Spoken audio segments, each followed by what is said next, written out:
Idą.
Panowie, aj!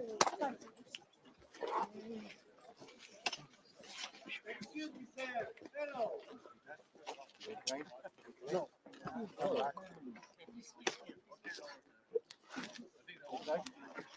They have prepared a special play. Oh, yes. You want me on that side? Yes. Yeah, look, wonderful.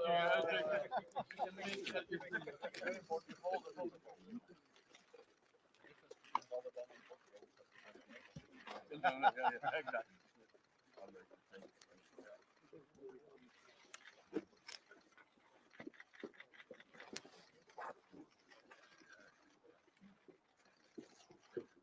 Nie, proszę pana, niech pan nie wchodzi w linię. No. It's not a change.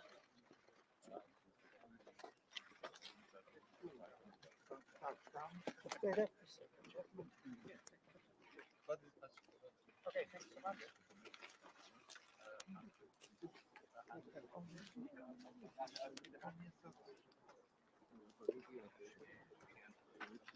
Yeah?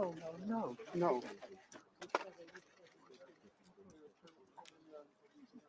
Yeah.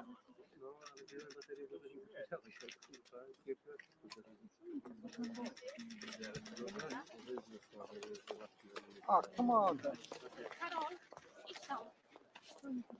Polski pół ze mną zostaje. Idziemy zaraz na miejsce. A nie można kogoś, Zostajemy. z tych dziennikarzy na bok wziął? My nie możemy tam podejść? Nawet co robić? To nie ma co robić.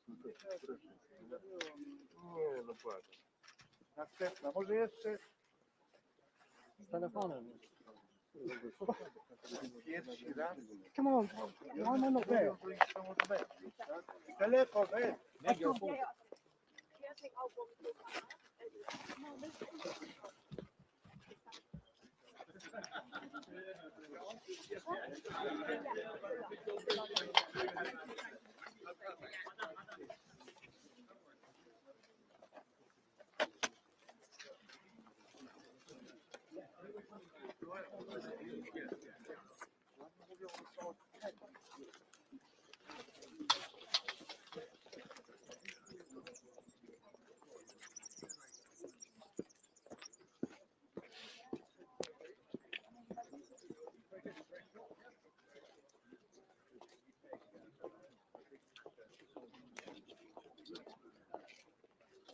Ból mój, to co tam zabrał?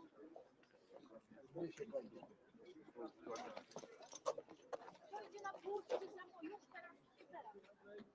Co tu się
Good afternoon. My first duty as Prime Minister is the security of the British people. And fulfilling that profound responsibility is only possible because of you.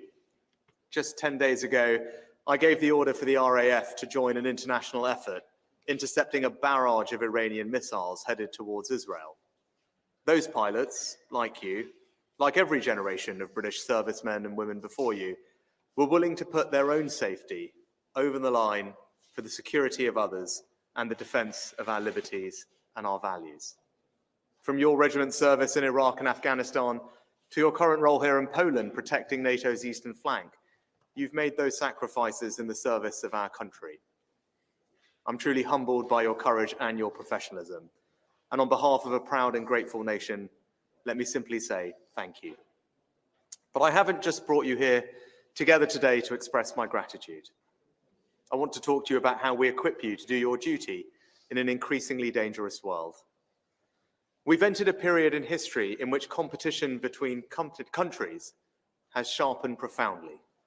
An axis of authoritarian states with different values to ours, like Russia, Iran, North Korea, and China, are increasingly assertive. The danger they pose is not new. But what is new is that these countries, or their proxies, are causing more instability more quickly in more places at once. And they're increasingly acting together, making common cause in an attempt to reshape the world order. Now, I know there are some people who will think these are faraway problems, but they are not. They pose real risks to the United Kingdom's security and prosperity.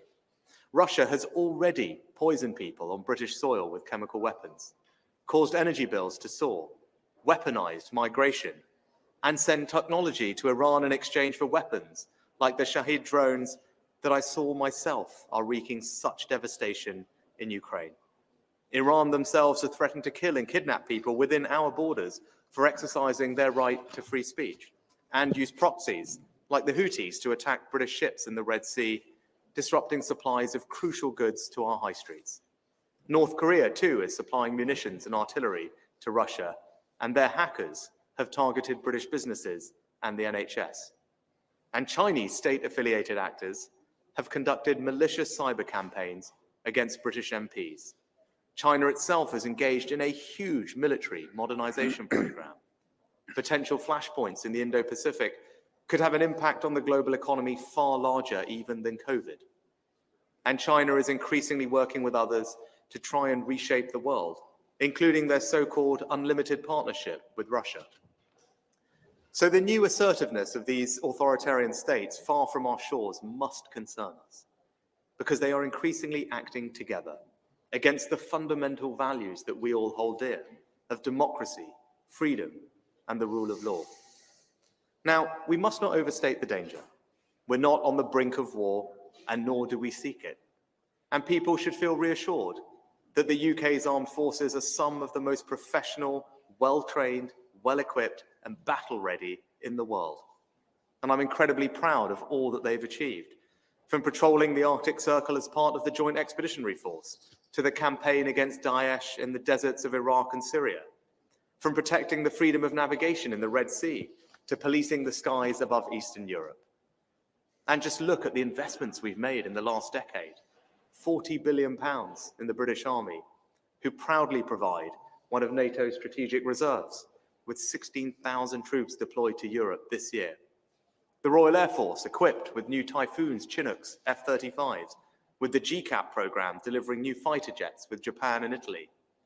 The Royal Navy is a carrier navy once again, with 22 new ships and submarines on the way, and the historic AUKUS partnership building the most advanced nuclear-powered subs the world has ever known. And we've launched a new national endeavour to invigorate and invest more in our nuclear deterrent. And all of this is combined with our outstanding diplomatic network, development expertise, law enforcement and intelligence agencies, and support for our allies.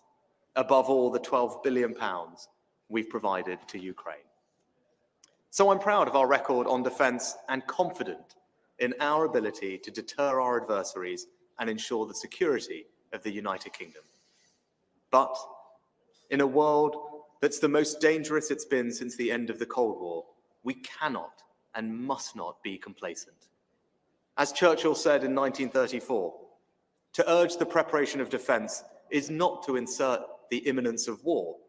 On the contrary, if war was imminent, preparations for defence would be too late.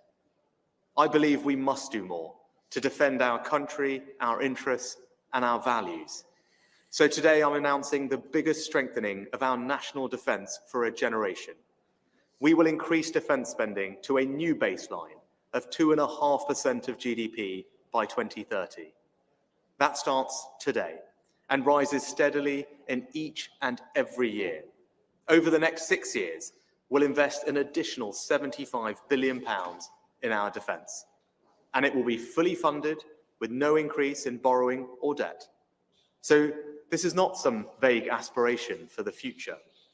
We have a clear plan for what we'll spend, when we'll spend it, and how we pay for it. A plan that makes the United Kingdom by far the largest defence power in Europe and second largest in NATO. Today is a landmark moment in the defence of the United Kingdom. This is a generational investment in British security and British prosperity. It makes us safer at home and stronger abroad. Now, we will have 3 immediate priorities for this new investment. First, we will put the UK's own defence industry on a war footing. One of the central lessons of the war in Ukraine is that we need deeper stockpiles of munitions and for industry to be able to replenish them more quickly.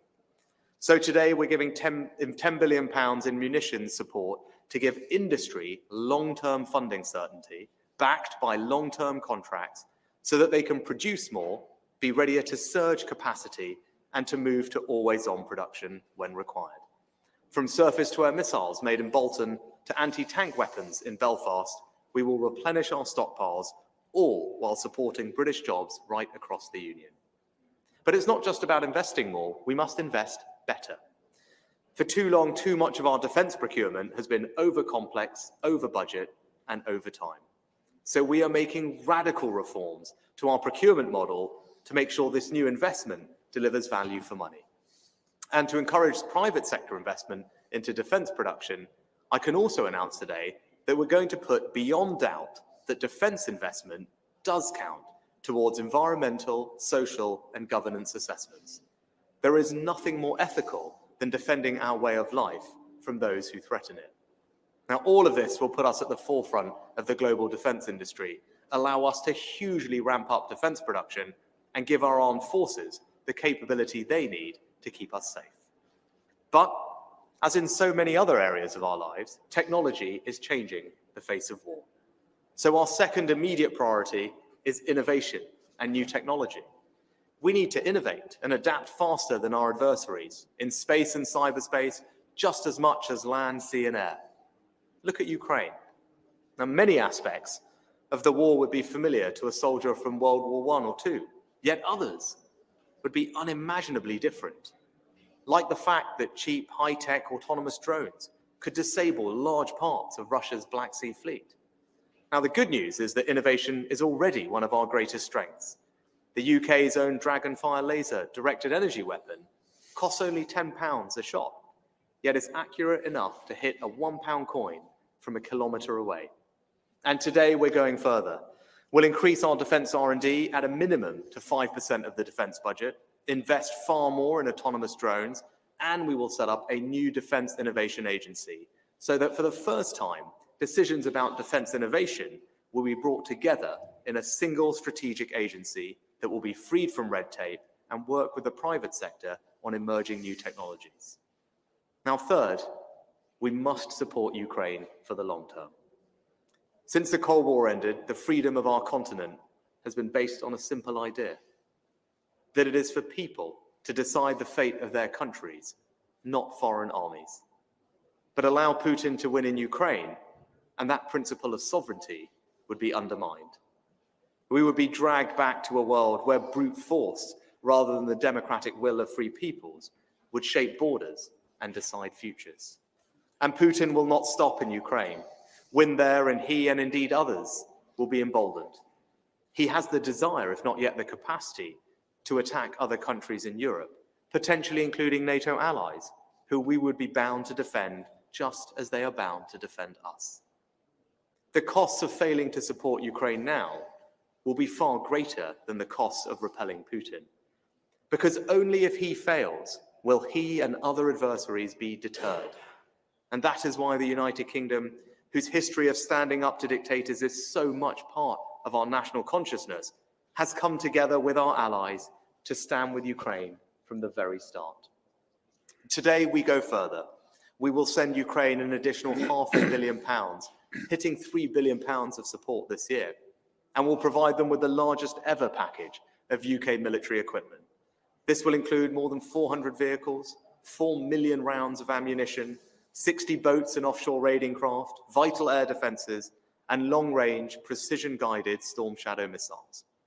And as we make our historic commitment to increase defence spending to 2.5% of GDP, we'll move past this stop-start, piecemeal way of backing Ukraine, so that alongside our long-term security guarantee, we are today providing a long-term funding guarantee of at least the current level of military support to Ukraine for every year it is needed. That is the longest commitment any nation has provided. And it shows that Ukraine is not alone, and Ukraine will never be alone. A decade ago, as Russian tanks rolled into Crimea and the fight against ISIL raged across the Middle East, NATO allies came together in Wales and reached a historic agreement to increase their defence budgets to 2% of GDP. Back then, the UK was one of only 4 countries who did so. Today, there are 11, and I believe we will look back on this moment as a similar turning point in European security. Because for all that we welcome the news over the weekend that the United States Congress agreed a new package of aid for Ukraine, support that will be indispensable on the front line, this is not the moment for complacency.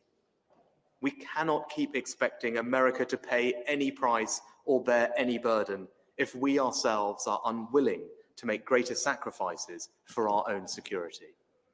So I'm proud that the United Kingdom is increasing our defence spending to £87 billion a year, the biggest strengthening of our national defence in a generation, guaranteeing our position as the second largest defence power in NATO after the US. All across Europe, countries like Poland, Germany, Norway, and the Baltic nations are stepping up to take greater responsibility for our own security. And I'm confident that whether in months or years, others will follow too. And at this turning point in European security, if 2.5% becomes a new benchmark for all NATO partners to reach, Allied defence spending would increase by over £140 billion. That would provide a level of safety and security for the British people and the people of all Allied nations that far outstrips anything we could achieve alone. To conclude, we did not choose this moment, but it falls to us to meet it.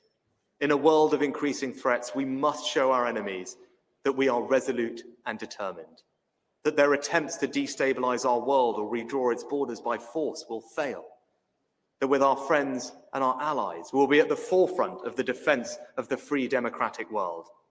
And under my leadership, the United Kingdom will always stand up for our interests, deter our enemies, and defend our values.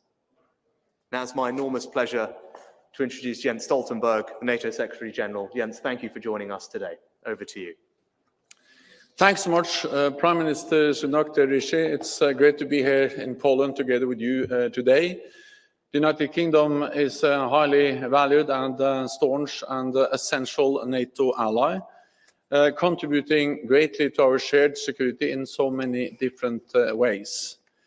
You lead NATO forces in Estonia. British jets help guard the skies over our eastern flank. The Royal Navy helps keep critical sea lanes open. The United Kingdom is also at the center of the exercise Steadfast Defender, currently underway and involving more than 16,000 British military personnel. And we are today here in Poland with British troops, a physical embodiment of your commitment to NATO. So thank you to all of you. Prime Minister, your announcement today confirms the vital role the UK plays in our alliance. The United Kingdom will spend 2.5% of GDP on defence by 2030. Allies agreed at our summit in Vilnius last year that 2% is a minimum. And once again, the UK is leading by example. Just as you did in 2014, after the illegal annexation of Crimea, when you were one of the first allies to provide training and military support to Ukraine. And after the full-scale invasion in 2022, you stepped up significantly, training thousands of Ukrainian soldiers and providing billions of pounds of military assistance. And today, your announcement of additional support, including more ammunition, air defense, and deep precision strike capabilities, shows once again the British people's commitment to Ukraine. I welcome your cast iron commitment to continue these levels of support to Ukraine for as long as needed. In NATO, we are now addressing how to put our support for Ukraine on a more robust and predictable footing, including with a multi-year financial commitment. So, Prime Minister, your commitment sets us on the right direction. I also welcome that other allies are taking action, not least Poland, which provides key capabilities to Ukraine and hosts 1 million Ukrainian refugees. Over the weekend, the US House of Representatives approved a major aid package for Ukraine. This will enable the US to provide substantial additional support to Ukraine quickly. And last Friday, NATO defense ministers agreed to further bolster Ukraine's air defenses.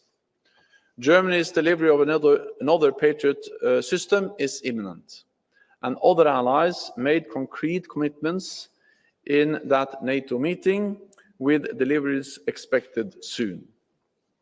Faced with the biggest conflict on the European continent since the Second World War, our decisions today will have consequences for generations to come. We must not falter. We live in a more dangerous world. Authoritarian powers are increasingly aligned. Russia is receiving support for its war of aggression from China, Iran, and North Korea. This reminds us that security is not regional, security is global. And we must work with our like-minded partners around the world to preserve and protect transatlantic security. NATO is a defensive alliance. We do not seek conflict with Russia, but we will keep our 1 billion people safe. The 10,000 NATO troops based here in Poland send an unmistakable message that NATO will protect and defend all allies. So, Prime Minister Sunak, thank you again for UK's vital contributions to NATO. Thank you. Jens, thank you very much. Can we take some questions from the media? If we start with ITV, please.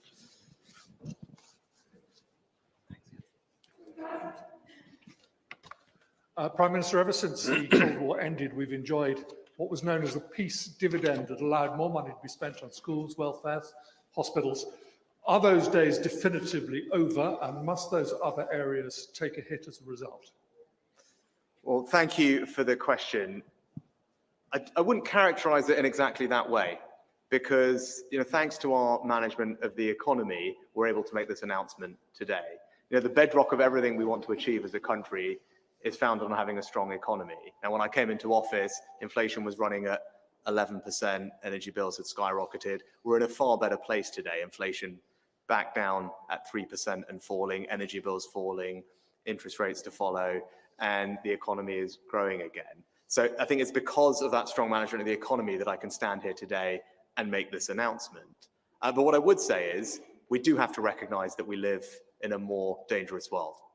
It's a more dangerous international environment than at probably any time since the end of the Cold War. I think the Secretary General and I would agree on that. And as he ended and I started with, what we are seeing are authoritarian states around the world acting in a way that is increasingly connected, and that is threatening to our interests, undermining of our values, and damaging to our allies.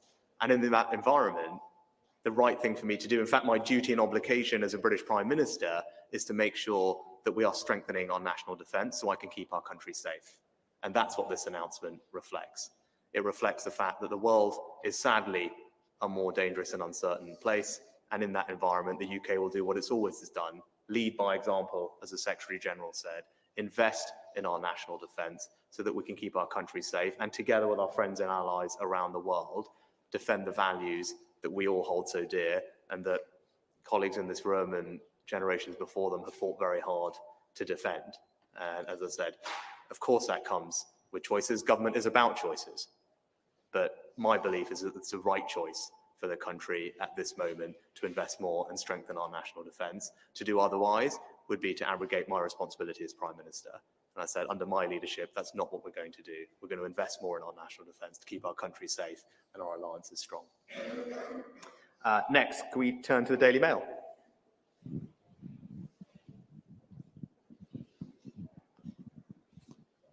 Thanks, PM. The sort of crisis in the Middle East has kind of taken the spotlight a little bit off Ukraine. You mentioned NATO's Article 5. Just to be clear, you're ready to take Britain to war if Russian troops set one boot in this country or any other NATO ally. Is that right? And Mr. Stoltenberg, can I ask you, you had a pretty bumpy time with Donald Trump last time around. What do you feel about working with him again?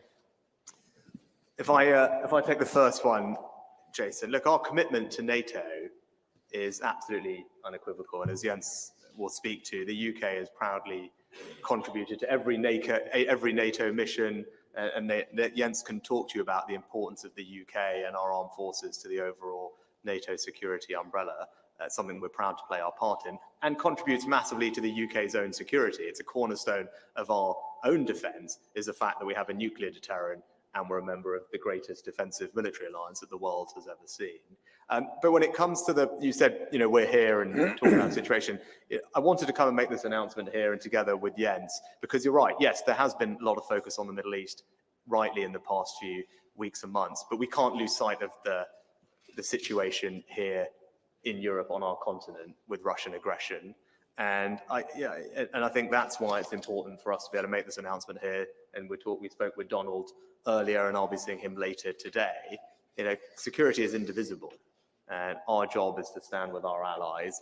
And if Putin is not deterred here, then that will cost us far more at home down the line, whether it's with him or whether it's other adversaries around the world who are watching. So the right thing to do is to invest now in our deterrence and make sure that he's not successful, because the cost of not doing that will be far greater to our own security and prosperity at home later on. Before I answer the question, let me just express my deepest condolences to the loved ones of the Spanish corporal who died here in Poland during NATO's Sabre Strike exercise. I express my condolences to the Spanish government. I'm in touch with the Spanish authorities, and we owe him and all NATO's men and women in uniform our eternal gratitude. Then to the question. A strong NATO is good for Europe, but a strong NATO is also good for the United States. And I expect that regardless of the outcome of the elections in the US later this year, the US will remain a staunch and loyal ally, at least for 3 reasons. It is in the security of the interest of the United States to have NATO and to have more than 30 friends and allies. That makes also the United States stronger and safer. The United States is a big ally. They represent 25% of the world's GDP. But together with all NATO allies together, we represent 50%, twice as much of the world's GDP. And together we represent 50% of the world's military might. So NATO is making the US safer and stronger. It is in the interest of the United States to keep NATO, and therefore I believe they will remain a staunch and loyal ally. Second, it is broad bipartisan support for NATO in the United States, in the US Congress and in the US public, if you look at the results from the opinion polls. And thirdly, the criticism we have heard from the United States, not only from former Prime Minister Donald Trump, but also from others, former President Donald Trump, but also from others, is that it has not primarily been a criticism against NATO allies. It has been a criticism against NATO allies not spending enough on NATO. And it's changing. When we made the defense investment pledge, the pledge to defense more, back at the NATO summit in Cardiff in Wales in 2014, only 3 allies spent 2% or more